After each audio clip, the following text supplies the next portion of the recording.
Salut à tous, c'est Manu, c'est Jean-Mi. Aujourd'hui, on va remonter le temps et plonger dans l'un des conflits les plus emblématiques du Moyen-Âge, la Troisième Croisade. Et pour ça, on va parler de Third Crusade, un jeu pour 1 à 4 joueurs. Imaginé par Ciaran Kymington, illustré par Madeleine Fadjal, le jeu est édité par Ion Game Design. Un jeu dense, stratégique, pour des parties de 2 à 3 heures à partir de 14 ans. Third Crusade nous transporte directement en 1187. Jérusalem vient de tomber entre les mains du sultan Saladin, et cette nouvelle va déclencher une réaction sans précédent. À l'ouest, des figures historiques comme Richard Cœur de Lion, Philippe Auguste ou Frédéric Barberousse se préparent à lancer une campagne d'une ampleur folle, tout cela pour reprendre la Terre Sainte. Ce que le jeu réussit à recréer à merveille, c'est cette tension. On ne dirige pas une armée de loin, on la ressent. Ses limites, ses forces, ses hésitations, ses percées. Chaque choix devient un vrai dilemme militaire ou diplomatique. Doit-on renforcer une frontière, tenter une percée, gagner le soutien d'un chef local? Rien n'est simple, rien n'est automatique, et c'est ce qui rend la partie aussi immersive. Third Crusade n'est pas seulement un jeu de conquête, c'est une véritable campagne à vivre. Les ordres cachés, les leaders, les influence notes, les ports, les routes, tout compte et tout peut basculer très vite. Le jeu retranscrit parfaitement l'incertitude ainsi que la complexité stratégique de l'époque. Et cela sans jamais tomber dans la lourdeur.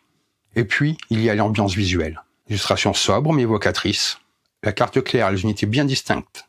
On sent que tout a été pensé pour renforcer l'immersion tout en restant fonctionnel. Third Crusade n'est pas le genre de jeu qui se contente juste d'être thématique, il vous fait vivre la campagne. Les alliances fragiles, les rivalités, et l'importance cruciale de chaque région. Bref, si vous aimez les jeux qui prennent le temps de raconter une histoire à travers vos décisions, les jeux où la stratégie militaire, la diplomatie et le territoire se mélangent dans un ensemble cohérent et exigeant, alors vous allez avoir envie de rester. Allez, on va voir comment ça se passe. Et nous voilà avec le jeu. Très bien, maintenant qu'on a installé l'ambiance de Third Crusade, je vous propose de découvrir ensemble ce que le jeu a à offrir. Dans cette vidéo, on va parler des grandes mécaniques, comment tout s'embrique, sans rentrer dans tous les détails, c'est un jeu qui est très dense. J'avais envie de vous le présenter, ce que j'ai vraiment adoré. On va parler de la mise en place, on parlera de comment s'organise le plateau, des unités et des différents éléments qui composent une partie. Ensuite, je vous ferai un survol des règles, en suivant la structure du jeu, pour que ça soit clair, même si c'est un titre, comme je vous disais, qui est assez dense. Je prendrai des exemples lorsque c'est nécessaire pour vous expliquer certaines choses, donc tout va bouger. La mise en place là n'est pas finie, parce qu'il y a beaucoup d'éléments, et vu que je vais beaucoup bouger, je vous en parlerai tout de même. Je vous parlerai également du mode solo, qui est très costaud et très intéressant à jouer. Il mérite vraiment qu'on s'y attarde. Et puis je vous donnerai mon avis sur le jeu, ses points forts, le ressenti autour de la table, l'immersion, la rejouabilité, bref, tout ce qu'il faut pour savoir si Third Crusade est fait pour vous. Allez, on commence. Bienvenue dans Third Crusade. Nous sommes en 1187, Jérusalem vient de tomber entre les mains de Saladin, le puissant sultan. Cette défaite déclenche la Troisième Croisade. 3 grands souverains européens, Frédéric Barberousse, Richard Cœur de Lion et Philippe II, se lancent alors dans une campagne titanesque pour reprendre la Terre Sainte. Ils réussiront à reprendre une grande partie des territoires perdus, mais leur objectif ultime, Jérusalem, leur échappera. Et c'est dans ce contexte historique, tendu et épique que vous allez entrer en jeu. Third Crusade propose 2 grandes alliances, l'alliance musulmane et l'alliance croisée. Chaque camp dispose de 2 armées. Votre but est simple, amasser de la gloire. Et pour cela, toutes les stratégies sont bonnes. Conquérir des régions, les contrôler, accomplir des missions et vaincre les armées adverses. C'est cette course à la gloire qui déterminera le vainqueur. À 2 joueurs, chaque joueur contrôle une armée dans des camps opposés.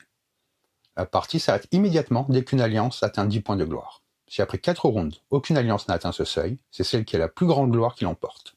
À 3 joueurs, 2 joueurs jouent ensemble dans la même alliance. Les conditions de victoire ne changent pas. Atteindre 10 gloires ou avoir le plus de gloire à la fin du 4e round. Vous voyez, je vous en ai mis un ici, mais les autres plateaux sont comme ça.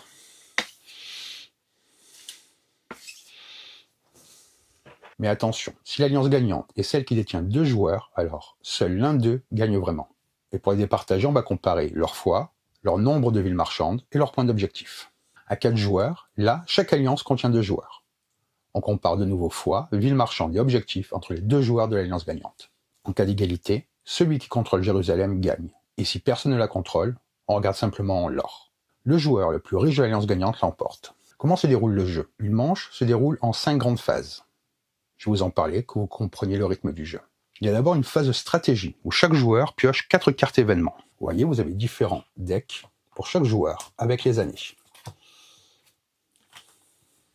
Ensuite, tout le monde place secrètement ses cartes face cachée sous le plateau d'enchères. Vous voyez, vous avez ce plateau-là. Ça, je vous disais, je vais vous poser les choses au fur et à mesure, que ça soit simple. On va les révéler tout en même temps. Puis les joueurs choisissent chacun 2 cartes en alternance. C'est une sorte de draft stratégique qui influence tout le reste du round. À tour de rôle, les joueurs vont poser leur ordre sur le plateau. Quand un joueur a fini, il passe. Et quand tous les joueurs ont passé, on passe à la suite. C'est ce que vous voyez là, les ordres. Vous avez ceux normaux, et ceux-là, ce sont les ordres avancés. La différence, c'est que les ordres avancés ont ce symbole ici. Ensuite vient une phase de commandement. C'est ici que les choses s'animent vraiment. À tour de rôle, chaque joueur active soit une carte événement, soit un ordre. Et on continue jusqu'à ce que tout le monde est passé. Dès qu'une bataille éclate, on la résout immédiatement. Puis on effectue une vérification de victoire. Ensuite, il y a une phase de diplomatie, où les joueurs vont faire une enchère pour déterminer leur récompense diplomatique et l'ordre dans lequel ils progresseront sur la piste de diplomatie. Et on refait ensuite une vérification de victoire. Et enfin la dernière phase, une phase d'entretien, c'est la dernière étape du round. On applique toutes les règles d'entretien, puis on fait une dernière vérification de victoire. Une fois tout ceci terminé, un nouveau round commence. Comment se passe un petit peu de mise en place? Pour commencer la partie, chaque joueur recevra un plateau individuel tiré au hasard, ainsi qu'une boîte d'ordre, et tous les composants de la couleur de son armée. Les armées sont réparties en 2 alliances. L'alliance musulmane, avec les rouges, les turcomanes et ayyoubides, et de l'autre côté l'alliance des croisés, avec l'armée angevine et l'armée du Saint-Empire romain germanique. Faites bien attention, dans une partie à 2 joueurs, assurez-vous que les 2 joueurs appartiennent à des alliances opposées. Chaque joueur va préparer toutes ses cartes événements. Il les répartit en 4 piles distinctes, face cachée, triées selon l'année indiquée au dos. Vous voyez, 10 années, et pour 1191, il y a Spring et Automne. Ces 4 piles vont être mélangées séparément, puis placées à côté du plateau individuel. Très important, si une armée n'est pas utilisée dans la partie, on retire toutes les cartes marquées pour cette armée. Par exemple, si l'armée jaune n'est pas en jeu, alors le joueur angevin va retirer cette carte, car elle fonctionne sur cette armée-là, comme c'est indiqué ici. Ensuite, chaque joueur commence avec 4 pièces d'or, comme ceci. Exception dans une partie à 3 joueurs, le joueur qui joue seul dans son alliance commence avec 6. Ensuite, chaque joueur prend 12 jetons diplomatie et un des 2 marqueurs de la couleur de son armée. Vous voyez, ils sont là. Vous les placez à côté de votre plateau. Ici, vous allez placer toutes vos unités. Vous avez l'infanterie, la cavalerie et les machines de siège. Et à chaque fois, il y a un emplacement correspondant sur le plateau. Ici, ce sont les leaders. Vous les placez près du plateau individuel. Ils seront utilisés selon les règles spécifiques du jeu. Ici, vous avez des marqueurs de pistes. Comme vous voyez, vous avez plusieurs pistes. Vous prenez 5 marqueurs de votre couleur et vous les placez toutes sur la valeur 0 des pistes correspondantes. Il y a 2 marqueurs de commandement. Le marqueur de commandement de base, il sert à suivre les points de commandement obtenus grâce aux régions ou aux bonus de cartes. Et le marqueur de commandement actuel, lui, sert à suivre les points de commandement du round en cours. Chaque joueur reçoit donc ses tuiles d'ordre de base. Ce sont celles qui ne portent pas le symbole avancé comme je vous ai montré. Vous les placez tous à l'intérieur de cette boîte, une pour chaque armée, qui fait que c'est caché, comme ceci. Et vous les placez à côté de le plateau joueur. Ce seront vos actions principales en début de partie. Ensuite, vous prenez les ordres avancés, ceux que j'ai mis de côté et que je vous ai montrés. Ils sont facilement reconnaissables grâce à leur symbole. Vous les placez à côté, prêts à être débloqués ou utilisés selon certaines règles. Ici, nous avons des cartes objectifs. Vous en distribuez aléatoirement 2 à chaque joueur. En partie, à 2 joueurs ou 3 joueurs, il faut d'abord retirer les cartes inutilisées. Il y a 2 cartes que vous retirez. Ensuite, chacun garde ses cartes en main strictement secrètes. Même votre coéquipier dans la même alliance ne doit pas savoir ce que vous avez pioché. Ces cartes vous rapporteront des points à la fin de la partie, selon le nombre de villes indiquées sur les cartes que vous contrôlez réellement. Comme vous le voyez, vous avez ici des villes que vous retrouvez sur le plateau.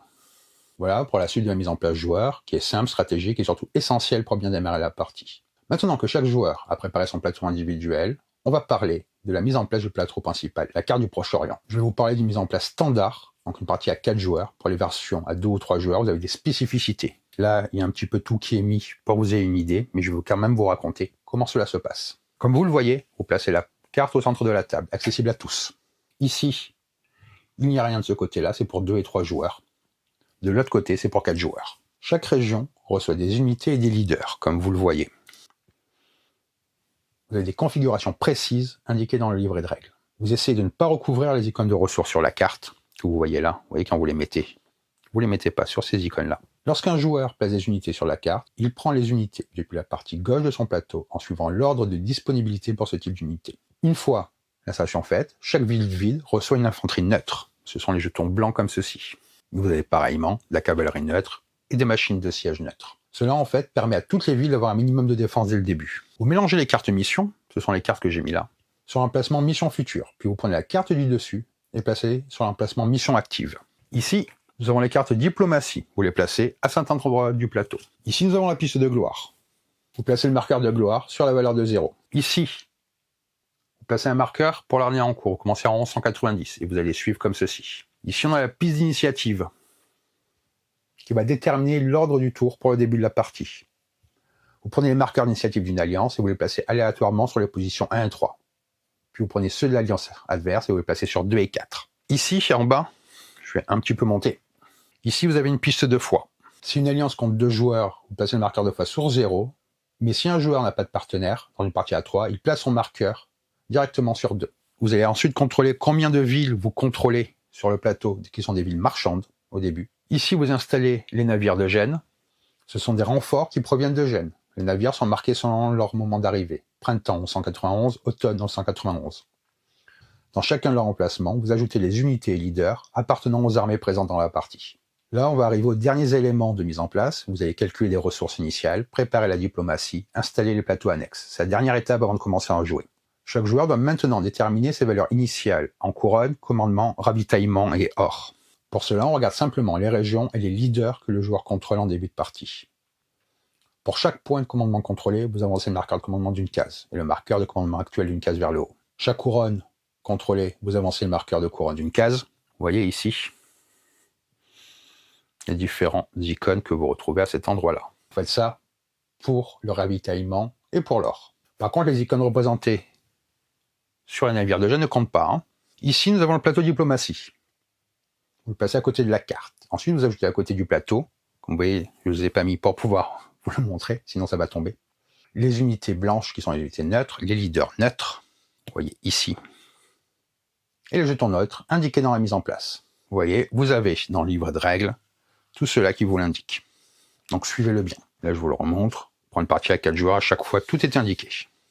Le nombre d'infanteries neutres indiquées inclut déjà celles que vous avez placées dans les villes au début. S'il reste des unités blanches ou des jetons blancs en trop, rangez-les dans la boîte, ils ne seront pas utilisés pendant la partie. Ensuite, vous avez des jetons de sabotage, comme ceci, bandits, des jetons de port détruit, une réserve d'or que vous mettez à côté du plateau. Ces éléments serviront durant la partie lorsqu'une carte ou un effet le demande. Ici, c'est le plateau d'enchères. Vous le placez à côté de la carte principale. À 2 ou 3 joueurs, le plateau d'enchères et le plateau diplomatie peuvent être placés directement sur la partie vide du plateau. Vous avez ensuite ces aides de jeu, vous en donnez une à chaque alliance, celle qui correspond à son alliance. C'est un rappel pratique de toutes les actions, icônes et règles utilisées pendant la partie. Voilà, après avoir fait tout ça, la mise en place sera prête, le monde est en pleine crise, les alliances sont en place, les ressources sont comptées, la 3e croisade peut commencer. Voyons comment se déroule une partie. Le jeu se joue en round, et chaque round suit toujours le même cycle, composé de 5 phases. À chaque round, vous jouez dans cet ordre. Phase de stratégie, phase de planification, phase de commandement avec les batailles, phase de diplomatie, et finalement une phase d'entretien. Ces phases vont rythmer toute la partie, et vous verrez qu'elles s'enchaînent naturellement une fois la mécanique comprise. L'ordre d'initiative, toutes les actions du jeu, donc toutes les phases, vont se jouer selon l'ordre d'initiative. C'est simple, le joueur placé en haut est premier, puis on descend sur la piste pour jouer. Après le dernier joueur, on revient simplement au premier. Dans une partie à 3, le joueur qui est seul utilise 2 marqueurs d'initiative de son camp. Il peut donc à chaque tour d'initiative faire 2 actions, ou choisir d'en faire une seulement. 2 notions essentielles pour comprendre comment on agit sur la carte. La présence. Une armée a présence dans une région dès qu'il possède au moins une unité ou un leader. Contrôle. L'armée qui a le plus d'unités dans une région la contrôle. Avec ce contrôle, elle obtient également toutes les ressources, unités neutres et leaders neutres présents dans cette région. En cas d'égalité, le joueur le plus haut dans l'ordre d'initiative contrôle la région. Certaines actions demandent la présence d'une armée précise, la présence de l'alliance ou n'importe quelle présence, ce qui est indiqué par une icône spécifique. Par exemple, ici, c'est une présence et un contrôle. Par exemple, ici, c'est à égalité. Si le rouge est premier, c'est lui qui a le contrôle. Mais par contre, le jaune est présent. Le rouge est présent, le jaune est présent, celui qui a l'initiative contrôlerait. La phase de stratégie, c'est la phase où les joueurs vont choisir 2 cartes événements et obtenir leur point de commandement de début de round. Vous allez piocher d'abord et placer les cartes événements. Chaque joueur pioche 4 cartes et puis la pile correspondante de l'année en cours. Donc là, nous sommes au premier tour. Je serai le joueur rouge.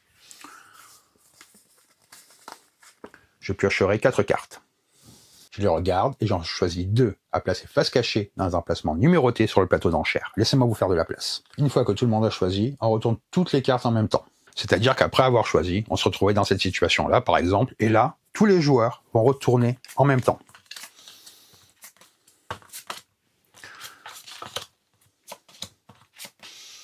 Et si vous jouez à plusieurs, imaginons, il y aurait eu d'autres cartes de la même alliance en dessous, comme ceci.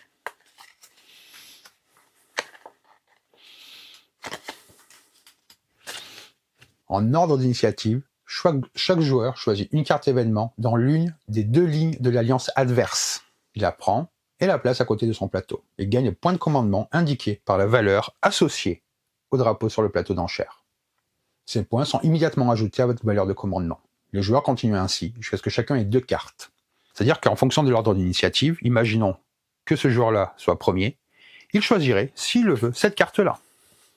Et il prendrait 2 points de commandement. On ne peut prendre que 2 cartes maximum dans la même armée adverse. Dès que 2 cartes ont été prises dans la ligne d'une armée, il faut obligatoirement prendre la prochaine carte dans la ligne de l'autre armée.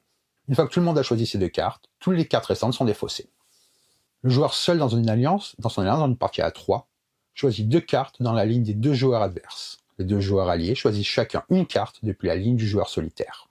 Cependant, pour ces 2 joueurs alliés, les points de commandement qu'ils gagnent en prenant une carte sont doublés. Donc voilà comment fonctionne la phase de stratégie qui donne le ton du round. Comment fonctionne la phase de planification? Les joueurs jouent en ordre d'initiative. À son tour, un joueur peut choisir entre 2 actions. Placer un ordre ou passer. Et on continue jusqu'à ce que tous les joueurs aient passé. Quand vous placez un ordre, vous prenez une tuile d'ordre depuis votre boîte. Quand vous placez un ordre, vous prenez une tuile d'ordre dans votre boîte et vous la placez dans un emplacement d'ordre disponible sur une région du plateau. Par exemple, je pourrais la placer ici. Chaque région possède 2 emplacements d'ordre, mais attention, un emplacement par alliance uniquement. Vous voyez, ici, ce sont les emplacements d'ordre. Cela veut dire que dans une même région, il ne peut y avoir plus d'un ordre pour les croisés et d'un ordre pour les musulmans. Les emplacements sont placés du côté du plateau correspondant à la piste de foi de l'Alliance. Les ordres doivent toujours être placés vers le joueur qui les pose. Votre partenaire de l'Alliance peut les regarder, mais les joueurs de l'Alliance adverse ne peuvent pas les voir. C'est pour ça qu'il est plus pratique de se mettre chacun d'un côté du plateau.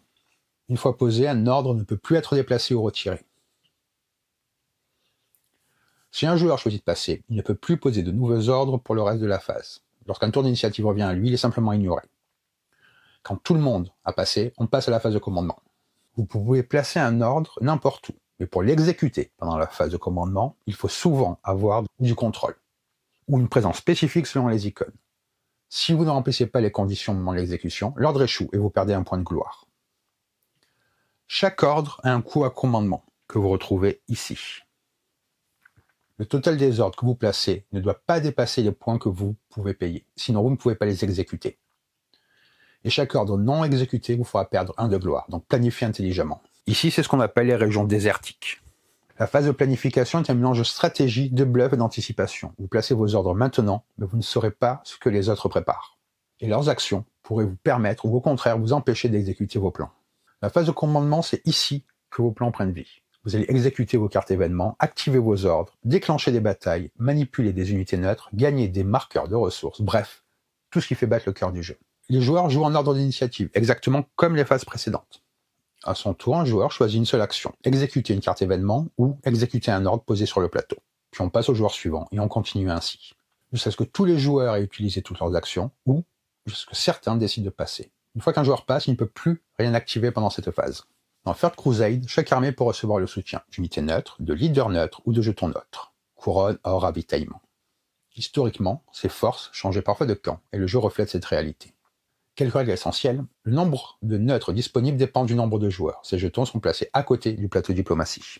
Si un ordre ou un événement demande de placer un jeton neutre mais qu'il n'y en a plus en réserve, vous pouvez prendre le jeton depuis n'importe quelle région du plateau, même si elle appartient à quelqu'un d'autre. Cette liberté vaut uniquement pour prendre le jeton. Les règles de présence restent valables pour placer le jeton. Chaque carte événement comporte 2 parties, l'événement principal et l'événement couronne. Vous pouvez exécuter l'un, l'autre ou les deux, et dans l'ordre que vous voulez. Le main event est toujours gratuit. Celui-ci, par contre, pour l'activer, vous devez avoir un nombre de couronnes au moins égal à la valeur demandée. Ici, ça serait donc 7. Ces couronnes ne sont pas dépensées, votre marqueur ne descend jamais. Paix les couronnes, c'est ici. Vous pouvez compenser temporairement. 2 ors égale une couronne manquante. Ceci ne donne pas de couronne permanente, c'est juste pour satisfaire l'exigence de la carte. Lorsque vous faites un événement principal, vous devez appliquer ces effets dans chaque région qui remplit les conditions, à moins que la carte ne dise explicitement d'en choisir une. Les icônes indiquent la présence requise, le type de région cible, le type d'unité ou jeton concerné. Vous êtes toujours libre de faire une partie seulement de l'effet. Par exemple, si une carte permet de recruter 2 infanteries et de marcher, vous ne pouvez recruter qu'une infanterie ou même aucune et choisir de marcher ou pas. Si une partie de l'effet ne peut pas être appliquée, par exemple un leader nommé n'est pas sur la carte, on ignore simplement cette partie. Je rappelle les leaders, ils sont comme ceci, il y a un nom. Certaines cartes vous proposeront un choix, gain de une fois ou gain de 2 gloires. Vous choisissez l'un ou l'autre effet, jamais les deux. Si un événement ajoute des unités dans une région, contenant déjà des ennemis, une bataille commence immédiatement. J'y reviendrai un petit peu plus tard. Des événements qui modifient les pistes. Si un événement vous fait gagner ou perdre des couronnes, des points de commandement, du ravitaillement ou de l'or, vous ajustez immédiatement les marqueurs correspondants sur ces pistes-là. Ici, c'est un exemple pour le or, où vous choisissez une des deux quand vous exécutez ça. Imaginons que je veuille exécuter cette carte-là. L'événement principal, c'est de placer une infanterie et un jeton couronne. Toutes les régions que je contrôle. Imaginons un joueur décide d'exécuter son main event.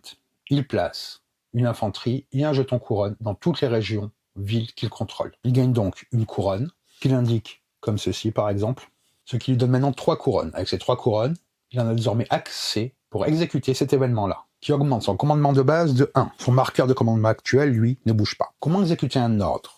Ce que vous placez sur le plateau ici. Pour le faire, vous devez annoncer que vous activez l'ordre. Vous retournez la tuile face visible vers vos adversaires, comme ceci. À partir de là, l'ordre peut être exécuté seulement si 2 conditions sont remplies. La majorité des ordres demandent d'avoir une présence dans la région, ou que la région soit d'un type spécifique, ou qu'elle contienne un port, ou une combinaison de ces critères. Si vous ne remplissez pas toutes les conditions, l'ordre ne peut pas être exécuté. Chaque ordre a un coût en point de commandement affiché en haut à droite. Je vous le rappelle, c'est indiqué ici. Lorsque vous l'exécutez, vous devez baisser votre marqueur de commandement actuel du montant indiqué. Si vous n'avez pas assez de points de commandement, vous ne pouvez pas exécuter cet ordre. Une fois validé, l'ordre vous permet d'accomplir les actions indiquées par les grandes icônes au centre de la tuile. Ici. Comme pour les événements, vous pouvez exécuter tout ou partie de l'ordre. Certains effets déclenchent immédiatement une bataille si vos unités entrent dans une région ennemie. Et lorsque l'ordre a été exécuté, placez l'ordre au-dessus de votre plateau. Il sera remis dans la réserve seulement lors de la phase d'entretien. Certains ordres sont des ordres vides. Ils ne servent qu'à bluffer, ils ne peuvent jamais être exécutés. Un joueur peut exécuter un ordre de réaction hors tour, mais uniquement lorsqu'une bataille se déclenche. Peu importe qui initie la bataille, un ordre de réaction ne peut être joué que pendant une bataille. Même un joueur ayant passé dans la phase de commandement peut exécuter un ordre de réaction si une bataille l'y autorise. Un joueur qui choisit de passer ne peut plus activer de carte événement, ne peut plus exécuter d'ordre, sauf les ordres de réaction. Lorsqu'il revient à son tour d'initiative, il est simplement ignoré. Dès que tous les joueurs ont passé, on effectue une vérification de victoire. On regarde le marqueur sur la piste de gloire. Si une alliance atteint 10 ou plus, elle gagne immédiatement et on passe au décompte final. Sinon, la partie continue vers la phase de diplomatie. Si l'effet d'un ordre fait gagner ou perdre des points de commandement, de l'or, des couronnes ou du ravitaillement, on modifie les pistes immédiatement. Par exemple, dans cet ordre-là, il exige de la présence et doit être exécuté dans une région désertique. C'est le symbole qu'on retrouve ici. S'il ne remplit pas les conditions, il ne pourra pas exécuter l'ordre. Vous avez des ordres avec n'importe quel type de présence, mais uniquement dans une région désertique. Vous avez derrière l'aide de jeu l'iconographie qui est rappelée à chaque fois, qui est très utile. Vous voyez, ici vous avez les localisations générales, le type d'action, ce que vous retrouvez sur les ordres, les joueurs et la présence, le type d'unité. Reportez-vous à ça dès que vous avez le moindre doute. Chaque fois qu'une unité ou un leader d'une alliance opposée rentre dans la région de son adversaire, un combat commence. Le joueur actif est l'attaquant, et le joueur qui contrôle la région est le défenseur. S'il y a égalité, c'est le premier dans l'ordre d'initiative qui a le contrôle. Séparez les unités leaders de l'alliance qui attaque en groupes séparés, juste en dessous de la région de la bataille, pour bien le signifier sur la carte. Vous voyez, vous les mettez comme ceci. Ensuite, vous allez calculer les forces de bataille en fonction des unités. Elles ont plus ou moins de force si elles sont à l'extérieur ou dans les zones désertiques, comme ici. Il peut y avoir un bonus 2 fois. Avant de résoudre le combat, ensuite, l'alliance ayant la plus faible force peut exécuter des ordres de réaction. Toujours le défenseur contrôlant la région qui agit en premier. Si la égalité dans l'alliance, le joueur le plus haut dans l'ordre d'initiative agit en premier. Après chaque ordre de réaction, on recalcule la force de bataille des 2 alliances. L'alliance ayant maintenant le moins de force peut encore jouer des ordres de réaction, jusqu'à ce que tout le monde passe. À la fin du combat, on calcule la force, les réactions successives. En résumé, un combat se déroule comme ceci. Un calcul de la force, les réactions successives, l'annulation possible, et la victoire immédiate dès qu'aucune réaction supplémentaire n'est possible. Une fois le vainqueur déterminé, il reste à gérer les conséquences, les pertes, les retraites, la capture ou la mort des unités et le gain de gloire. L'alliance ayant la plus haute force de bataille gagne le combat. En cas d'égalité, c'est le défenseur qui gagne. Maintenant, on retire des unités des 2 côtés. Le camp gagnant perd toujours une unité ou un leader, sans exception. Le camp perdant perd une unité et un leader minimum, une unité et un leader supplémentaire pour chaque point de force de combat d'écart. Les pertes doivent être retirées dans la région où a lieu la bataille ou dans la région adjacente ayant contribué via un ordre de renforcement. Les unités et les leaders neutres peuvent être retirés en premier, mais ensuite on ne peut plus retirer d'unités neutres ou d'unités d'alliance partenaires, que des unités à soi-même. Les unités neutres non tuées rejoignent toujours l'armée victorieuse. Les unités d'armée retournent sur le plateau joueur. Les leaders d'armée tués sont retirés du jeu. Les leaders unités neutres tués sont capturés, sont placés à côté du plateau diplomatie. Ils pourront revenir plus tard via certaines actions. Il y a ensuite la retraite qui va dépendre du vainqueur. Si les défenseurs gagnent, ils restent dans la région. Ils récupéreront toutes les unités leaders neutres de l'attaquant non tué. S'il n'y a pas assez de place dans la région, les unités leaders neutres font une retraite vers la région d'où venait l'attaque. Si les défenseurs perdent, ils doivent faire une retraite vers une région adjacente qui est soit contrôlée par leur alliance, soit vide, mais jamais la région d'où l'attaquant est arrivé. Lorsque les attaquants gagnent, ils prennent le contrôle de la région. Un combat peut rapporter jusqu'à 4 gloires. L'alliance gagnante gagne une gloire pour chacun de ces critères. La bataille a lieu dans la ville et l'alliance est l'attaquant. Un leader de n'importe quelle couleur participe à l'attaque. Un leader de n'importe quelle couleur participe à la défense. Au moins un leader contrôlé par l'alliance perdante a été tué, y compris pendant une retraite. Ensuite vient la phase de diplomatie. C'est une phase très importante. C'est ici que les joueurs vont enchérir, gagner des bonus uniques et surtout déterminer l'ordre dans lequel ils progresseront sur le plateau diplomatie pour choisir unité, leader et jeton neutre. Chaque joueur choisit secrètement un montant d'or. Puis tout le monde le révèle sa mise en même temps. Le plus grand enchérisseur joue en premier. S'il y a égalité, c'est le joueur le plus haut dans l'ordre d'initiative qui l'emporte. Le joueur paie son or à la réserve et place son marqueur diplomatie sur le bonus de son choix de la carte diplomatie. Le quatrième joueur ne gagne aucune récompense. Chaque case sur la carte diplomatie propose un bonus différent. En dessous des bonus, un chiffre indique l'ordre dans lequel les joueurs se déplaceront sur le plateau diplomatie. Une fois que tous les joueurs ont choisi un bonus, les chiffres déterminent l'ordre d'activation du plateau diplomatie. Le plateau diplomatie a une ascension verticale. Les joueurs montent ligne par ligne en utilisant leur jeton diplomatie.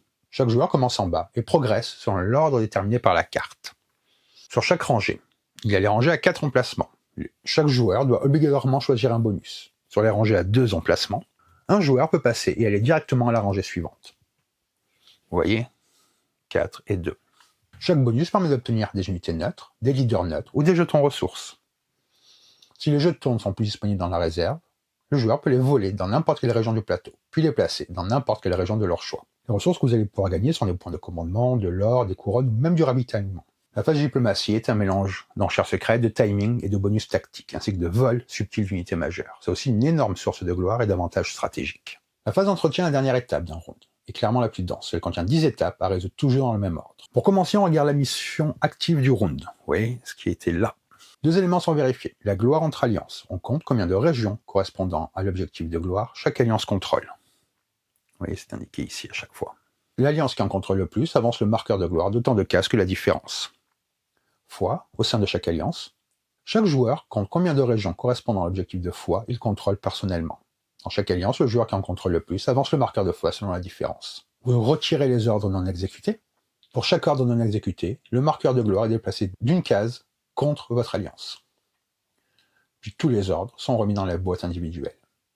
Vous vérifiez le ravitaillement.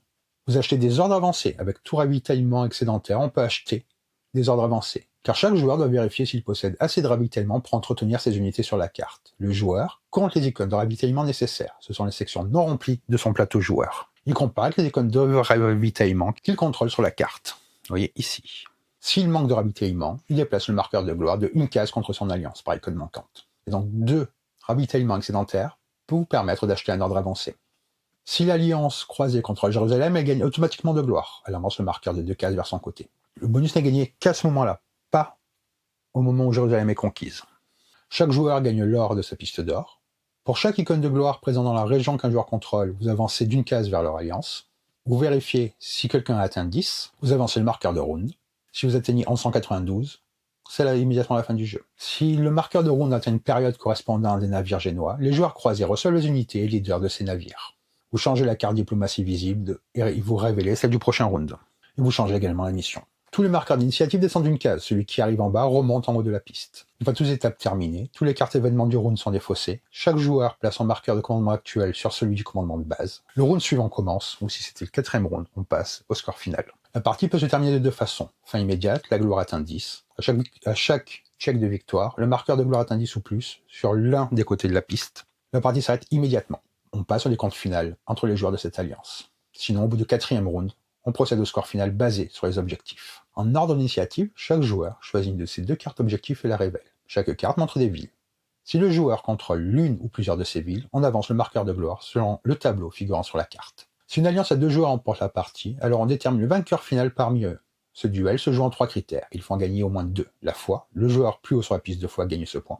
Les villes marchandes, le joueur qui contrôle le plus de villes marchandes gagne ce point. Les objectifs, les 2 joueurs révèlent leur carte objectif restante, celle qui n'a pas servi dans le score d'alliance. On regarde combien de villes de cette carte chacun contrôle. Celui qui en contrôle le plus gagne ce point. Donc voilà pour ce survol des règles de ce jeu qui est très dense et vraiment de très bonne qualité. Donc je ne suis pas rentré dans tous les détails, j'ai essayé d'être assez clair car j'espère que cette vidéo vous plaît, que vous êtes encore là. Je vais vous parler brièvement du mode solo maintenant, car le mode solo, vous affrontez 1 ou 2 armées bots qui contrôlent l'alliance adverse. Vous pouvez jouer à une armée contre 1 ou 2 bots, 2 armées contre 1 ou 2 bots, et même à 2 joueurs humains coopératifs contre 1 ou plusieurs bots. Chaque armée, compris les bots, garde ses ressources séparées, comme dans la partie standard. Les bots reçoivent leur plateau joueur, leurs unités, un dé de leur couleur, 3 cartes objectifs chacun. Vous avez ici justement un plateau pour le bot. En fin de partie, le bot marquera la gloire de la carte objective sur laquelle il contrôle le plus de couronnes. Les bots prépareront leurs ordres en 3 piles distinctes, réactions, les ordres de base restants et les ordres avancés. Le bot n'utilise pas de piste de commandement, de ravitaillement ni de piste d'or. Le bot est toujours premier sur la piste d'initiative au round 1. La piste de foi est toujours utilisée même pour un bot seul. Les changements généraux, c'est que le vainqueur final n'est pas calculé. Le vainqueur final n'est calculé que si l'alliance gagnante contient 2 joueurs humains. La table de bot dicte toutes les décisions du bot. Piocher des cartes, placer, exécuter des ordres, gérer la diplomatie. Vous ne jouez jamais d'ordre blanc. Les bots les utilisent uniquement pour aléatoirement choisir des reaction orders. Le comportement du bot dépend souvent de la force de bataille dans la région où il a la présence. Il y a aussi un ordre de priorité et de proximité.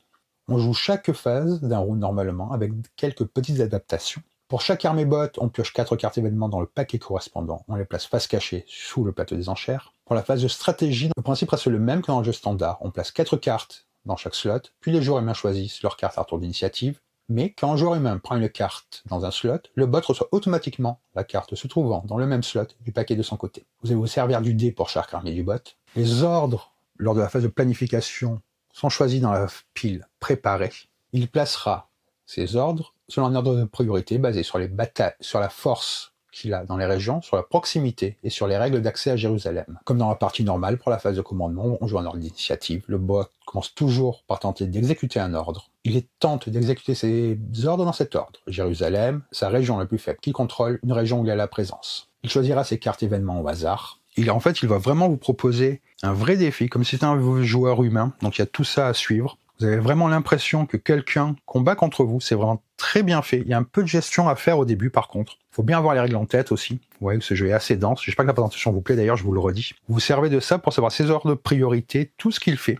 Et ça vous permet même de jouer en coopératif, ce qui est assez intéressant pour ce genre de jeu. Avant de passer à mon avis, si ce contenu vous aide, pensez simplement à laisser un like et à vous abonner si ce n'est pas encore fait, et à me dire en commentaire ce que vous pensez du jeu, ou si vous avez envie que je vous présente d'autres titres du même genre. Allez, on y va, voici mon avis sur The Third Crusade. Third Crusade n'est pas qu'un simple jeu de plateau.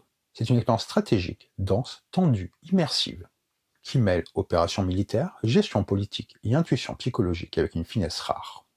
On ne joue jamais à Third Crusade en dilettante. On y entre, on le vit, et on ressort avec une histoire précise, riche en rebondissements. Exactement comme une chronique militaire de la troisième croisade. Chaque partie ressemble à un défi pleinement organique. Une offensive qui se prépare en secret, un ordre mal anticipé qui déclenche une bataille inattendue, une région perdue, reconquise, reperdue. Un leader capturé, une ville brûlante de tension, une diplomatie qui renverse l'équilibre d'une seule décision. Le jeu donne la sensation d'être responsable d'une armée réelle, avec les dilemmes qui en découlent. Déployer les troupes, renforcer une frontière, conserver les ressources, tenter une percée risquée, collaborer avec son allié alors qu'on joue aussi pour soi. On ressort d'une partie avec l'impression d'avoir vécu une campagne militaire, pas seulement d'avoir joué à un jeu. La tension de la Third Crusade est ininterrompue. Dès que la partie commence, le jeu impose un rythme où la moindre décision peut provoquer des effets boule de neige. La tension est multidimensionnelle. La carte est un champ de bataille permanent. Chaque région est un enjeu, chaque frontière peut basculer. Impossible de tout défendre, impossible de tout conquérir, il faut choisir.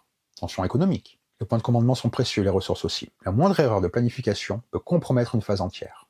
Les ordres cachés induisent un jeu d'esprit permanent. Va-t-il attaquer, renforcer, freiner, feinter? Vais-je me retrouver débordé? Dois-je bluffer? Tension diplomatique. Rien n'est jamais acquis. La diplomatie redistribue des unités neutres, des leaders, des bonus politiques et des renforts. Elle modifie tous les rapports de force en un seul instant. Le rythme volontairement tendu mais jamais poussif. Chaque phase a un rôle, chaque action a un impact. On passe du stratégique au tactique avec une fluidité rare pour un jeu aussi profond. Une montée en puissance suivie d'un dénouement dramatique pendant la phase de commandement. Il y a une ambiance historique remarquablement incarnée. Sans être pesant, le thème est omniprésent. Les leaders mythiques, les armées aux identités distinctes, les villes symboliques, la pression religieuse et politique, la fragilité des alliances, la géographie dure de la Terre Sainte. On sent la rudesse d'une campagne médiévale, la lenteur des mouvements, la difficulté de tenir un territoire, l'importance d'un port ou d'une ville stratégique. Le jeu est historiquement inspiré. L'ambiance fonctionne impeccablement. La cohérence entre le thème et les mécaniques est une symbiose exemplaire. C'est probablement l'une des grandes forces du jeu.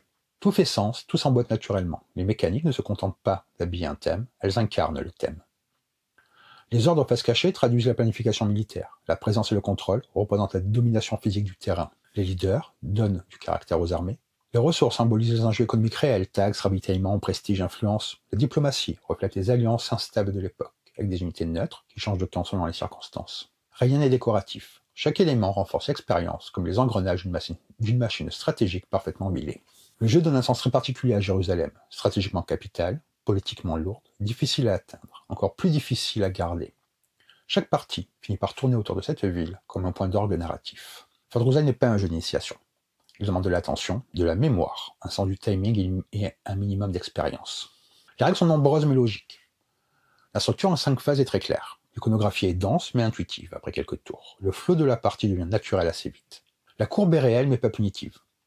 Première partie, découverte, exploration. Deuxième partie, compréhension des impacts de chaque ordre. Troisième partie, on commence à jouer avec les autres, pas seulement à côté. Et c'est là que le jeu se révèle pleinement. La rejouabilité est l'un des points les plus éblouissants de Third Crusade. La variété mécanique, qui vient avec les événements changeants, les ordres avancés modulables, les missions successives, la diplomatie toujours différente. La variété stratégique. Stratégie agressive, défensive, opportunité, diplomatique. Partenariat plus ou moins serré avec l'allié. Chaque partie raconte une histoire totalement différente. Une percée inattendue, un retournement diplomatique, une trahison neutre, une famine soudaine, un leader capturé. Le jeu se renouvelle méthodiquement. Le jeu adopte une esthétique sobre, lisible, robuste. Il ne cherche pas les sbroufs, mais la clarté immersive. Les illustrations sont cohérentes, elles soutiennent très bien le thème. Le matériel fonctionnel est agréable et nombreux. Le plateau est clair, les leaders sont distincts, les zones ergonomiques. Le plateau diplomatie est très bien pensé. La lisibilité est capitale dans un jeu aussi dense, ici elle est exemplaire. Le mode solo mérite une mention spéciale. C'est un bot intelligent, cohérent et prédictible sans être trivial. Le bot suit des priorités logiques, prend des décisions crédibles, évalue les forces militaires, utilise la diplomatie, attaque opportunément, défend efficacement, joue exactement comme une armée. Les bots ne trichent pas, ils se comportent comme de vraies factions, avec des forces, des faiblesses, ainsi que des limites. C'est une expérience complète, pensée dès la conception. Il n'est pas facile, mais il n'est jamais injuste. On apprend de ses erreurs, on progresse, on comprend la logique. C'est un solo sérieux, taillé pour les joueurs exigeants. Vous allez me dire à qui s'adresse le jeu. Il est idéal pour les fans de stratégie profonde, les joueurs aimant le contrôle de territoire, les amateurs d'asymétrie et de bluff, les duos qui veulent un jeu coopératif compétitif, les passionnés d'histoire médiévale, les joueurs solo exigeants. Third Crusade est un jeu impressionnant, ambitieux, riche, mais parfaitement maîtrisé. C'est une œuvre où chaque mécanique s'articule autour d'un thème fort, où chaque décision a du sens, où chaque partie raconte une histoire unique. Le jeu propose une profondeur stratégique exceptionnelle, une tension continue, une ambiance immersive, ainsi qu'un solo brillant. Et sans oublier que la rejouabilité est immense. Il s'impose, pour moi, comme l'un des meilleurs wargames modernes hybrides, à mi-chemin entre le jeu de stratégie expert et le drame historique interactif. Une expérience inoubliable pour ceux qui aiment réfléchir, anticiper, se battre et raconter des histoires de conquête, de gloire et de survie. Donc voilà pour cette vidéo, j'espère que ça vous a plu, que ça vous a donné envie de découvrir ce jeu. Je vous invite vraiment à aller voir. J'aime beaucoup la qualité de production de Young Game Design qui fait des jeux où les thèmes sont historiques et très bien rendus. Et sur ce, je vais vous dire bonne partie et bon jeu!